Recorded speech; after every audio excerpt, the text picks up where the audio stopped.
দর্শক বন্ধু, আমার এই নিউজ চ্যানেলে আপনাদের প্রত্যেককে জানাই স্বাগত।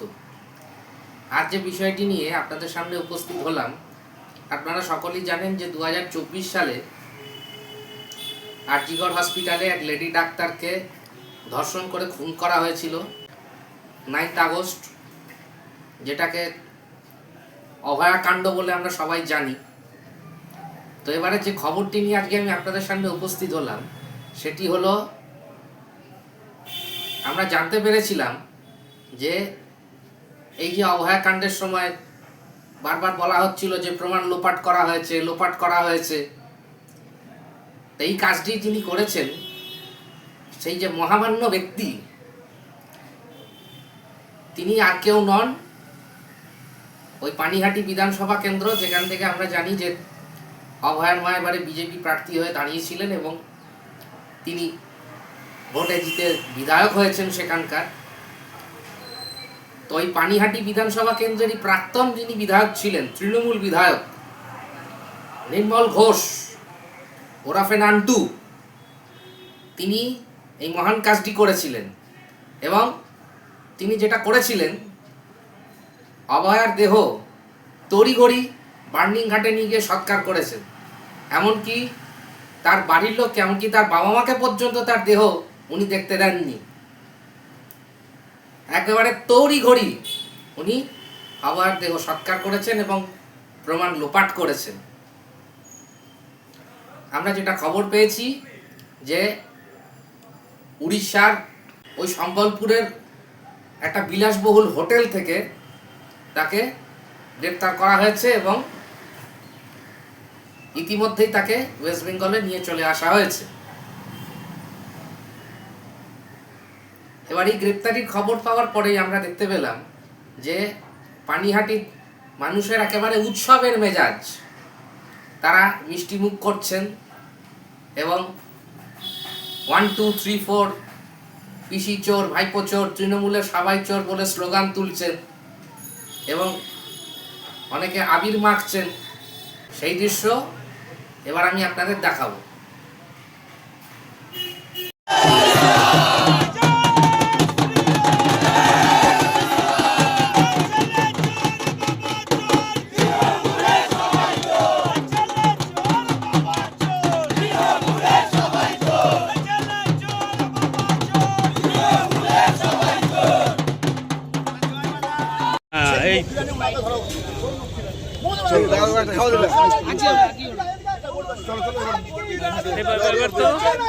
মুখে দাও,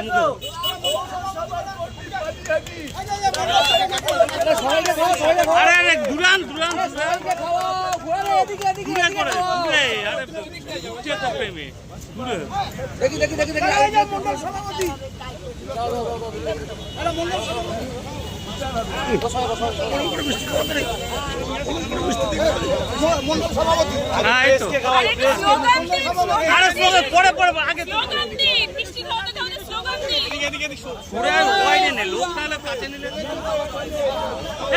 ছেলে চোর বাবা চোর, ছেলে চোর বাবা চোর, তৃণমূলের সবাই চোর, ছেলে চোর বাবা চোর, তৃণমূলের সবাই চোর। ভারত মাতা কি জয়, ভারত মাতা কি জয়।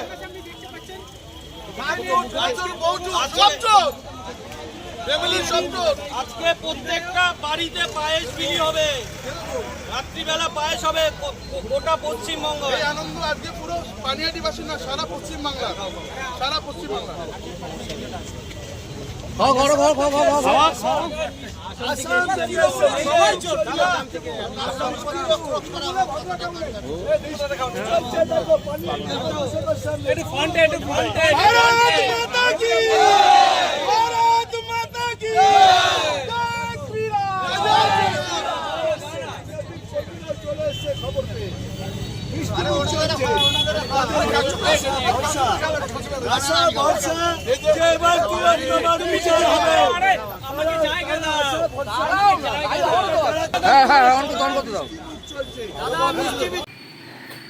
গতকাল এই নান্টু ঘোষের গ্রেপ্তারির পর একজন জনপ্রিয় ইউটিউবার তিনি কি বলেছেন আপনারা একটু শুনুন। রত্না দেবনাথ যে তিনটে নাম বলেছিলেন, সোমনাথ দে, সঞ্জীব মুখার্জি এবং নান্টু ঘোষ, কুখ্যাত নান্টু ঘোষ, মানে নির্মল ঘোষ নামে যিনি অফিসিয়ালি যার নাম, যিনি তৃণমূল কংগ্রেসের এর আগেই, এই মে মাসের আগে পর্যন্ত বিধানসভায় তৃণমূলের মুখ্য সচেতক ছিলেন। বিরাট ক্ষমতা, গাড়ি একদম বাতি লাগানো গাড়ি, তার ছেলে বিরাট চোর, সে অ্যারেস্ট হয়ে গেছে গত জুলাই মাসে। লটারির টাকা যারা পেত, ধরুন 1 কোটি টাকা পেলো বা কোনো টাকা পেলো, সেই এদের তো কালো টাকার অভাব নেই, সেই কালো টাকাটাকে সাদা করার জন্য ওই লোকটাকে বা ওই মহিলাকে তুলে আনা হতো, তাকে বেদম প্রহার করা হতো, তাকে প্রহার করে তার টিকিটটা ছিনতাই করে নেওয়া হতো, কানে বন্দুক ঠেকিয়ে। একদম মানে ফ্যাক্ট বলছি, ফ্যাক্ট। যতটা সংক্ষেপে পারি এই ভিডিও তৈরি করব। এবং এই যে ভিডিওটা আজকে আপনাদেরকে যে তথ্য দেব, এর আগে কোথাও আপনারা পাননি, একদম এক্সক্লুসিভ তথ্য। এই যে নান্টু ঘোষ, এই চোর বা চামার বা ফেরেববাজ যে নান্টু ঘোষ, সে হচ্ছে সুপারি কিলার। সুপারি কিলার মানে শুধুমাত্র যে এই অভয়াকাণ্ডে তার যে হাত রয়েছে, অভয়াকাণ্ডে সে যে জড়িত, সেই যে দুষ্কৃতী তড়িঘড়ি দেহটাকে নিয়ে এসেছিল এবং বারবার ওই ঘন ঘন পানিহাটির শ্মশানে পায়চারি করছিল, কদ্দূর কদ্দূর কদ্দূর খবর নিচ্ছিল, তারপরে অন্যান্য দেহ ছিল, 3টে দেহ ছিল, সেগুলোকে ডিঙিয়ে কোনো রকমের কারো বাবা মায়ের সম্মতি না নিয়ে, স্বাক্ষর না নিয়ে সে তড়িঘড়ি পুড়িয়ে দিয়েছিল, মানে কি প্রমাণটা লোপাট করেছিল। কিন্তু সে কি সুপারি কিলার? এটা একদম একদম পুলিশের অন্দর থেকে তুলে আনা তথ্য বলছি। নান্টু ঘোষকে আজকে অ্যারেস্ট করা হয়েছে সম্বলপুর থেকে, ওড়িশার সম্বলপুরের একটা হোটেল থেকে। সে দীর্ঘদিন ধরে আত্মগোপন করেছিল, লুকিয়েছিল, চোরের মতো সে পালিয়ে বেড়াচ্ছিল, কখনো পুরী, কখনো ভুবনেশ্বর, বিভিন্ন জায়গায়। মানে তোলামূলের যে সমস্ত লোকজন যারা চোর, বম্পট, যারা দুষ্কৃতী, যারা সুপারি কিলার বা বিভিন্ন রকমের খুনে জড়িত, তারা তো পালিয়ে বেড়াচ্ছে। এখনো পর্যন্ত অনেকগুলো মাল রয়েছে, কেউ কেউ বিদেশে পালিয়ে গিয়েছে এবং পালিয়ে যাওয়ার চেষ্টা করছে। তো এই নান্টুও বিদেশে পালানোর চেষ্টা করেছিল, কিন্তু সে পালাতে পারেনি। সেগুলো সবই তদন্তে উঠে আসছে এবং পুলিশের যেটা প্রাথমিকভাবে তাদের যেটা বক্তব্য, যে এই নান্টু সুপারি কিলার কিনা সেটাই প্রথমে তদন্তের আওতায় আনা হচ্ছে।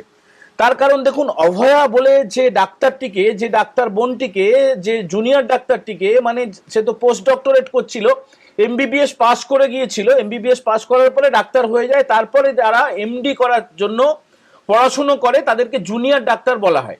তো সেই মেয়েটিকে, চিকিৎসক বোনটিকে, যার বাড়ি পানিহাটিতে, 2024 সালের 9 আগস্টে আমি নিজে ছিলাম ঝাড়গ্রামে, সেখানে একটা আদিবাসী দিবসে মমতা বন্দ্যোপাধ্যায়, তৎকালীন মুখ্যমন্ত্রী, তৎকালীন পুলিশ মন্ত্রী, তিনি ছিলেন এবং একটা ফোন এসেছিল এবং আমরা যেহেতু সাংবাদিক হিসেবে তার অত্যন্ত কাছে ছিলাম, তো তিনি দেখলাম যে একটু উদ্বিগ্ন হয়ে গেলেন। হাতে ফোনটা এলো, SMS এলো, ফোন এলো, বারবার ফোন আসছে, তড়ি ঘড়ি করে কোনো রকমের নম করে বিরাট বড় মঞ্চ তৈরি করা হয়েছিল, ঢোল বাজানোর কথা ছিল, তার নাচার কথা ছিল, তার ওইসব করেন না তিনি, আদিবাসী নৃত্য টিত্য ওইসব করতে পছন্দ করেন। তো সেগুলো সব কাটছাট করে কয়েক সেকেন্ডের একটা বক্তৃতা দিয়ে ঝাড়গ্রাম থেকে তিনি তড়িঘড়ি বেরিয়ে পড়েছিলেন কলকাতার উদ্দেশ্যে। তার আগে আমরা খবর পেয়ে গিয়েছিলাম সজল ঘোষ, যিনি এখন বরানগরের বিধায়ক, তিনি কাউন্সিলর ছিলেন, তিনি প্রথম আমাকে অন্তত জানিয়েছিলেন যে এরকম একটা কাণ্ড হয়েছে, একজন ডাক্তার, তার দেহ পাওয়া গিয়েছে, যেটা অনুমান করা হচ্ছে রেপ অ্যান্ড মার্ডার। তো সেই যে কাণ্ডটা, তারপরে কি হয়েছে টুকটাক আপনারা ইতিমধ্যে জেনে গেছেন, যে তার অন্যতম যে চক্রী নান্টু ঘোষ, নির্মল ঘোষ, তাকে পুলিশ অ্যারেস্ট করেছে উড়িষ্যা থেকে। তাকে কিন্তু পশ্চিমবঙ্গে আনা হয়ে গেছে, মানে এই ভিডিও যখন তৈরি করছি সে পশ্চিমবঙ্গে আছে। তাকে আগামী কালকে রাজ্য পুলিশ তাকে আদালতে তুলবে এবং তাকে রিমান্ডে নেওয়া হবে, পুলিশ কাস্টডিতে নেওয়া হবে। এবং ইতিমধ্যেই যা কথোপকথন হয়েছে তাতে করে পুলিশের মনে হয়েছে যে এই লোকটা সুপারি কিলার, মানে এই হত্যা করিয়েছিল, এইসব কাণ্ডের একদম অন্যতম। এবার তাকে তো নির্দেশ দিয়েছিল অবশ্যই, বারবার নিশ্চয়ই কালীঘাট থেকে কে আবার, খালা, তার ফোন এসেছিল, এই করতে হবে, ওই করতে হবে, এই নির্দেশটা ছিল এই নান্টুর ওপরে। তো সেই নান্টু সে কি শুধু অভয়াকাণ্ডে জড়িত ভাবছেন? 2020 সালের অক্টোবর মাসে আমারও পরিচিত ছিল মনীষ শুক্লা বলে একজন যুবক, তাকে একদম সন্ধেবেলা 7:30 8টার সময় বাইকে করে এসে দুষ্কৃতীরা একদম পয়েন্ট ব্ল্যাঙ্ক রেঞ্জ থেকে তাকে হত্যা করে, গুলি করে হত্যা করে, বিজেপির একজন নেতাকে। 2020 সালের কথা বলছি। সেই কাণ্ডেও কিন্তু সুপারিটা দিয়েছিল এই নান্টু ঘোষ। ভাবতে পারছেন কেন সুপারি কিলার বলছি নান্টু ঘোষকে? নান্টু ঘোষের কথাবার্তা, হাঁটা চলা, চুল পাকা চুল, কানে দুলটা নেই বটে কিন্তু চুলটা পাকা, তো তার কথাবার্তা শুনলে অত সহজে বোঝা যাবে না, কিন্তু তার গোটা পরিবারটা মানে বিরাট ব্যাপার, মানে কি বলে বংশজ পরিবার, সেই বংশ এমন সৎ বংশ আর কি, এমন কুখ্যাত গুন্ডা দুষ্কৃতী বংশ, চোর বংশ। আসলে আজকে কিন্তু পানিহাটিতে প্রচুর মিছিল বেরিয়েছে যে ছেলে চোর, বাবা চোর, তৃণমূলের সবাই চোর, পিসি চোর, ভাইপো চোর, তৃণমূলের সবাই চোর, 1 2 3 4 তৃণমূলের সবাই চোর, এই স্লোগানগুলো দিয়ে প্রাথমিকভাবে আনন্দ পাওয়ার ফলে যারা পানিহাটির মানুষ তারা বললেন যে একটা স্বস্তির নিঃশ্বাস ফেলতে পারছে। তার কারণ এত কুখ্যাত একজন নোংরা লোক, একজন দুষ্কৃতী, সে পালিয়ে পালিয়ে বেড়াচ্ছিল, সে অ্যারেস্ট হয়েছে, তারপরে মানুষ মিষ্টি বিতরণ করছেন, আবির খেলছেন। কিন্তু অভয়ার পরিবারের কি অবস্থা? অভয়ার পরিবার এটা আগাগোড়াই বলে আসছিল 2024 সাল থেকে, 2 বছর কেটে গেছে, আগাগোড়াই বলে আসছিল যে আগে এদেরকে ধরো, এই নান্টু ঘোষকে ধরো, আগে এই সোমনাথ দেকে ধরো, সঞ্জীব মুখার্জিকে ধরো। ওই দুজন পালিয়ে গেছে, সঞ্জীবকে আর সোমনাথকে খুঁজে পাচ্ছে না পুলিশ। কিন্তু এই যে 3 দিন আগে রাজ্যের মুখ্যমন্ত্রী শুভেন্দু অধিকারী তিনি পানিহাটিতে একটা সভায় তিনি বলেছিলেন যে সিবিআই যেহেতু তদন্ত করছে অভয়াকাণ্ডের, ফলে ওই জায়গাটায় রাজ্যের পুলিশ টাচ করতে পারবে না। সেখানে এই ব্যারাকপুর থানার যে পুলিশ কমিশনার, ব্যারাকপুর পুলিশ কমিশনারেটের যে কমিশনার তিনি উপস্থিত ছিলেন। শুভেন্দুবাবু নির্দেশ দিয়েছিলেন যে একটা নতুন করে এফআইআর রুজু করা হোক, এবং সেই এফআইআর রুজু হয়েছে, এই 3 জনের বিরুদ্ধেই এফআইআর হয়েছে, এবং অভয়ার বাবা সেই এফআইআরটা করেছেন। তার ভিত্তিতে পুলিশ তদন্ত করে এই নান্টুকে তাকে হাতে হাতকড়া পরিয়ে দিয়েছে, একদম হাতে হাতকড়া পরিয়ে কোমরে দড়ি দিয়ে তাকে পশ্চিমবঙ্গে আনা হয়েছে, মুখটা তার ঢাকা, সেই ছবিও এসেছে, এবং তাকে আগামী কালকে আদালতে তোলা হবে, রিমান্ড নিয়ে তারপরে আস্তে আস্তে করে মুখ খোলানো হবে, দরকার হলে যা যা দিতে হয় পুলিশ ওষুধ নিশ্চয়ই দেবে। তো এবারে দেখুন, একটা বাচ্চা ছেলেও এতদিনে জেনে গেছে যে এর পেছনে পুরোপুরি কালীঘাটের হাত রয়েছে। তার কারণ অভয়ার মা যেটা বলছিলেন যে এই নান্টু আর পুলিশ কর্তা তারা গিয়ে এই সোমনাথ, এই সঞ্জীব, এরা সব গিয়ে বডিটাকে হাইজ্যাক করেছিল, বডিটা যাতে করে তার ভিসেরাটা এদিক ওদিক হয়ে যায়, যাতে পোস্টমর্টেম মানে ময়না তদন্ত আবার না হয়। দেখুন, মুসলিমরা তারা কবর দেয়, ফলে অনেক সময় দেখবেন কবর থেকে দেহ তুলে এনে আবার দ্বিতীয়বার পোস্টমর্টেম করা হয়, এরকম ঘটনা রয়েছে। কিন্তু হিন্দুদের তাদের প্রয়াণের পরে বা মৃত্যুর পরে যেহেতু সৎকার করা হয়, যেহেতু অন্ত্যেষ্টিক্রিয়া, তার দেহটাকে পুড়িয়ে দেওয়া হয়, সেই সুযোগটাকে নিয়েছিল এই নান্টু ঘোষ এবং তার কোম্পানি, তাদের নির্দেশ এসেছিল কালীঘাট থেকে। তো তারা তড়িঘড়ি পুড়িয়ে দিয়েছে, ফলে একটা প্রমাণ লোপাট হয়ে গিয়েছে বলে তারা মনে করছে ভিসেরায় নাকি কিছু গন্ডগোল আছে। ভিসেরা মানে শরীরের একটা অংশ, সেটাকে যদিও পুরোপুরি চেঞ্জ করতে পারবে না, তার কারণ অভয়ার বাবা মা বেঁচে রয়েছে, ফলে ডিএনএ টেস্ট করলে বেরিয়ে যাবে যে ওই ভিসেরাটা কার, সেখানে করতে পারবে না। তবে তার মধ্যে কিছু অন্যান্য উপাদান মিশিয়ে নষ্ট করার চেষ্টা করা হয়েছে। তবে এই নান্টু যেহেতু অন্যতম সাক্ষী, আর অন্যদিকে সেই আপনাদের মনে থাকবে পুলিশ অ্যারেস্ট করেছিল, সিবিআইও তারপরে তাকে নিয়েছিল হেফাজতে। কে বলুন তো? সঞ্জয় রায়। তাকে তো আদালত ফাঁসি দেয়নি, তাকে তো বাঁচিয়ে রেখেছে। ফলে সঞ্জয়ও কিন্তু এই কেসের অন্যতম সাক্ষী। তদন্ত যতটা আমরা হতাশ হচ্ছি যে হয়তো কিছু হবে না, হয়তো কিছু হবে না, নান্টু মানে কান টানলে মাথা আসবে, একটুখানি দেখতে হবে, অপেক্ষা একটু তো আমাদের বিশ্বাস রাখতে হবে, আস্থা তো রাখতে হবে। ফলে নান্টুর অ্যারেস্ট হওয়াটা একটা অন্যতম বড় ঘটনা, এবং এ কত বড় সুপারি কিলার সেটাও কিন্তু আস্তে আস্তে দেখবেন প্রকাশিত হয়ে যাবে। এখনো পর্যন্ত কোনো সংবাদ মাধ্যম এই কথাটা বলেনি, দায়িত্ব নিয়ে বলছি বলেনি, বলা সম্ভবও না যে কত টাকার সুপারি দিয়েছিল মনীশ শুক্লাকে খুন করার জন্য, কত টাকার সুপারি দিয়েছিল অভয়ার প্রমাণ লোপাট করার জন্য। এগুলো সব আস্তে আস্তে করে আসবে। আজ সকালে আমরা এটাও খবর পেলাম যে অভয়ার মা যে 3 জনের নাম বলেছেন তার মধ্যে সঞ্জীব মুখার্জি, যিনি হচ্ছেন এই পানিহাটির তৃণমূল কাউন্সিলর, তাকে ইতিমধ্যেই গ্রেপ্তার করা হয়েছে এবং খড়দা থানায় তাকে আনা হয়েছে। এমনকি নান্টু ঘোষকে, যাকে আমি আপনাদের একটু আগেই বললাম উড়িষ্যার সম্বলপুরের একটি বিলাসবহুল হোটেল থেকে তাকে গ্রেপ্তার করা হয়েছে গতকাল, তো সেই নান্টু ঘোষকেও ইতিমধ্যে খড়দা থানায় কিন্তু আনা হয়েছে। তো এই নান্টু ঘোষ ওই সম্বলপুরে আমি যেটা বললাম ওই বিলাসবহুল হোটেল, ওখানে এতদিন ধরে আত্মগোপন করেছিল। এমনকি শুধু সম্বলপুরে নয়, উনি বিভিন্ন জায়গায় গেছেন, কখনো ভুবনেশ্বর, কখনো পুরী।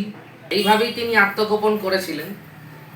এমনকি আমরা জানি যে তার ছেলেকেও গত জুলাই মাসে গ্রেপ্তার করা হয়েছে। সেটা হচ্ছে একটা লটারির কেসে তাকে গ্রেপ্তার করা হয়েছে। সেটা তো আপনারা শুনেননি, এই যে মানুষ যে লটারির টিকিট কাটে এবং টিকিট কাটার পর আমরা শুনেছিলাম যে একজন ব্যক্তিকে আটক করা হয়েছিল এবং তার মাথায় রিভলভার ঠেকানো হয়েছিল। এমনকি তাদের বিরুদ্ধে নানান রকমের কোলাবাজিরও অভিযোগ রয়েছে, সেইগুলো আমি আর নতুন করে বললাম না। এমনকি আমরা জানি যে আজ তাকে আদালতে পেশ করা হবে। দেখা যাক আদালত কি রায় দেয়, সেই খবর নিয়ে আমি খুব তাড়াতাড়ি ফিরে মানে আসছি। কতদূর এগোয়, মানে এই ব্যাপারটা কতদূর এগোয়, আমরা যেটা জানতে পেরেছিলাম যে অভয়ার যেদিনকে মৃত্যুদিন ছিল সেদিনকে শুভেন্দু অধিকারী বলেছিলেন, চোখের জল ফেলতে ফেলতে উনি বলেছিলেন যে অভয়া আমরা ভুলিনি, অভয়া ভুলিনি।